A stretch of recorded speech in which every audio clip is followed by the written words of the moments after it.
One of the interesting features in Photoshop CS4 is the new depth of field blending, which basically means that you can take a series of images that have been shot at different points of focus and have them blended together to produce a composite image like the one you can see here, where Photoshop, after analyzing the image to find the sharpest portions on each part of the picture, can produce one single sharp looking photograph.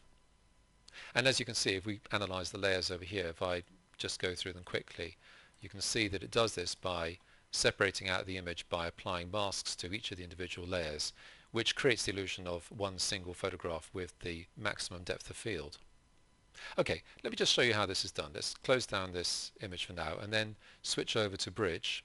And you can see over here that we have the Chapter 9 folder selected from the Images folder on the DVD that comes with the book. And here are the 5 photographs that I'm going to process. So if I just double click to open these up, you can see that they all open up into the application frame mode for Photoshop.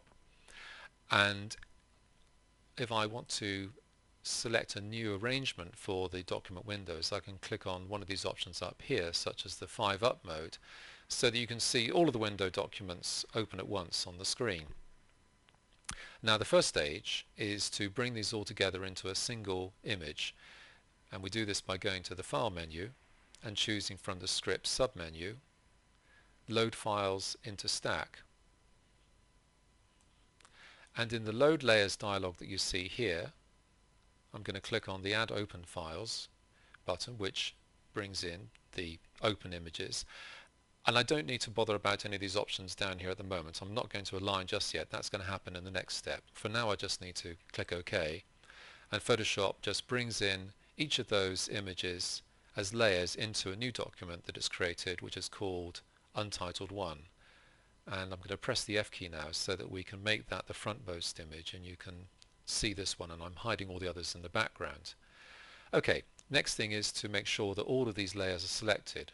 So if I hold down the Shift key and click on the bottom layer, I've now got all of these layers selected, ready to proceed to the next stage, which is to go to the Edit menu and choose Auto Align Layers.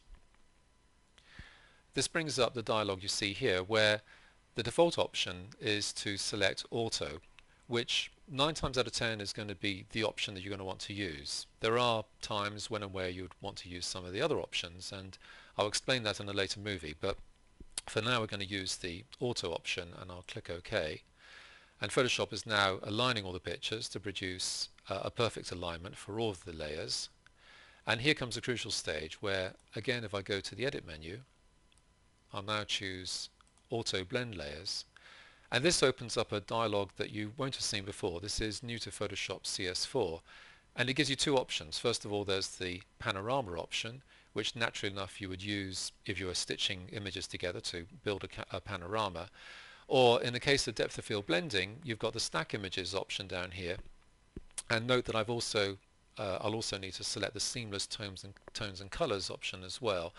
And with those 2 selected, I'll click OK. And this will take a little while. The pictures aren't particularly big, but it is a complicated calculation that Photoshop is doing here, where basically it's analyzing all of the layers that have been selected and trying to work out which is the sharpest bit on each part of the layer, and on that basis creating the layer mask like you saw at the beginning. And here is the finished result. Just to run through once again, you can see that if I switch off the bottom layer and then build up the picture by clicking on the eyeballs icons for each of the other layers, you can see here is the finished composite image. It takes a little while to process some pictures. The main thing is to be very careful about how you shoot your original photographs that you use for blending together. But I think you'll find that it's a pretty powerful technique to use for being able to gain the maximum sharpness in an image using the new depth of field blending in Photoshop CS4.